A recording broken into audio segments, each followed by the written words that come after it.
Hey everyone, welcome back to AITAH 51. I really hope you all are doing great and feeling fantastic today. Today's story is about a family prank gone very wrong.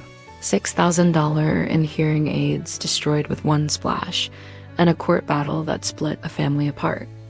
By the end, you'll decide, was Apu wrong to sue her cousin? Let's dive in. AITAH for suing my cousin for $6K to pay for my hearing aids after he threw me in the pool. I'm 30F and my cousin, let's call him Jake, is 25M.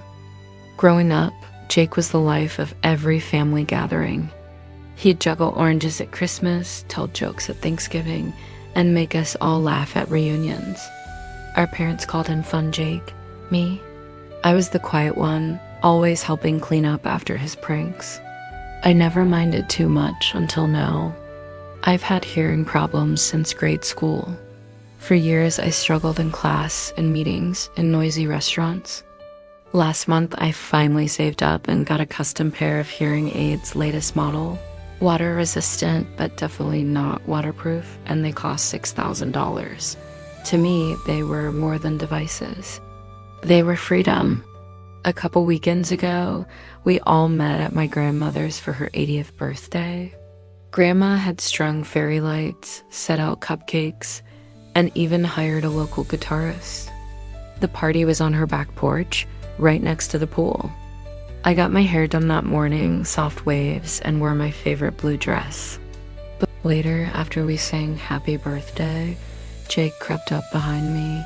I was turning to hug Grandma when suddenly he scooped me up over his shoulder.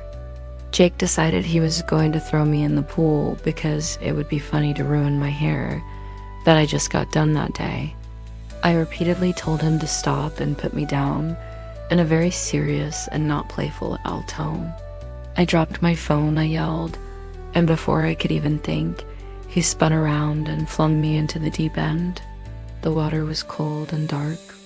I felt my hearing aids slip out of my ears as I hit the water. I tried to reach up, but the splash knocked them away.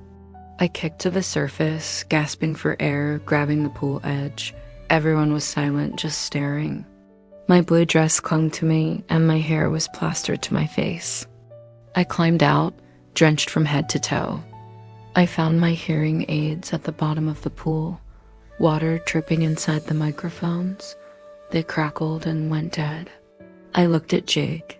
You destroyed $6,000 of my hearing aids, I said, my voice shaking. You must replace them. He shrugged, wiped water from his jeans, and said, oops, didn't know they were that pricey. Then he strolled back into the party. I felt my chest tighten as I watched him laugh with friends.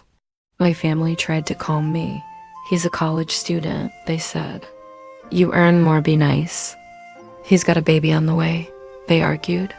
He can't afford it yet. I felt guilty at first, but then I thought about all the times I covered for him, paid for broken windows, cleaned up spilled juice, explained away his loud pranks. My hearing means everything to me. Without those aids, I couldn't hear traffic warnings, friends calling my name, or my baby's first words. There he is, acting like nothing's wrong. No apologies, no regrets. That's it, I lost it. So I filed a claim in small claims court. I brought the receipts, photos of the broken aids, and a letter from my audiologist confirming water damage. Jake didn't show up on the first day, so the judge ruled in my favor by default. He owes me $6,000. Still, he paid nothing. So I returned and got a wage garnishment order. 20% of his paycheck goes straight to me until he pays what he owes. Since then, Jake dropped out of college. He works late-night shifts at a warehouse. His girlfriend struggles with rent, and their baby still needs diapers. Jake texts me angry messages calling me a monster. He expects me to feel guilty. Now my family is furious at me. They call me cruel and merciless. They say I ruined a young man's future. But I ask, what about my future? My safety? My ability to hear my child's laughter? So, AITAH for suing my cousin over my hearing aids? Wow, that is a tough situation. Let's unpack it slowly. Key lesson: boundaries matter. When you warn someone and they cross the line, you have every right to protect yourself and your property. Standing up for yourself is not cruel, it's necessary. If you ever face damage to essential devices, document it, ask for fair payment, and if needed, use legal means. That's not vindictive, that's justice. Medical necessity: hearing aids are not accessories. They're medical devices costing thousands. Ruining them is no small prank. Family cover-up: excusing Jake because he's young or poor ignores the harm done. If roles were reversed, everyone would demand justice. Legal right: small claims and wage garnishment are fair ways to enforce responsibility when someone refuses to pay. OP: use the tools available. Empathy versus accountability: it would have been kind for Jake to apologize and offer a payment plan, but he refused. That is on him. In my view, Op isn't the bad guy here. Jack really brought this on himself and has no one to blame but himself. It's sad to see his girlfriend and son suffer because of him. Thanks so much for watching all the way to the end. What do you think? Was Op wrong to sue her cousin? Let me know in the comments.